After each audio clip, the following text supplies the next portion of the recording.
കവറിൽ വേണം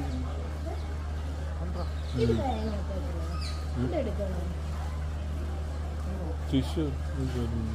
ടിഷ്യൂ ഇല്ല ഇല്ല ഉറപ്പാണ്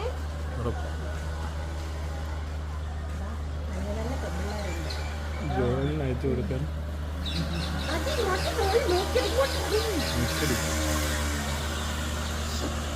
ജോപ്പൻ ഇവിടെ വന്ന ജോപ്പൻ ഇവിടെ തന്നെ ഇരിക്കുന്നതിൻ്റെ കുറേ മഞ്ഞക്കിളികൾ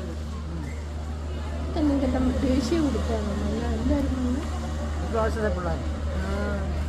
ചേർന്ന പിള്ളേർ പുതിയ പിള്ളേരെ എല്ലാവരും ഇങ്ങോട്ട് നോക്കിട്ടേ വന്നത് ജോപ്പനോട് പറഞ്ഞു റയാൻ നോക്കിയപ്പോഴേ ചേച്ചി കാറ്റാ ഇവിടെ അവൻ പോയി കഴിഞ്ഞ പിള്ളേരെല്ലാം കഴിഞ്ഞു ഇവിടുത്തെ മോൻ എന്ത് ചെയ്യും എല്ലാവരും ഇങ്ങനെ കൊണ്ടൊക്കെ പോകും നിന്റെ ഫോൺ എടുക്കണ്ട എനിക്ക് പിടിക്കാൻ വയ്യ എനിക്ക്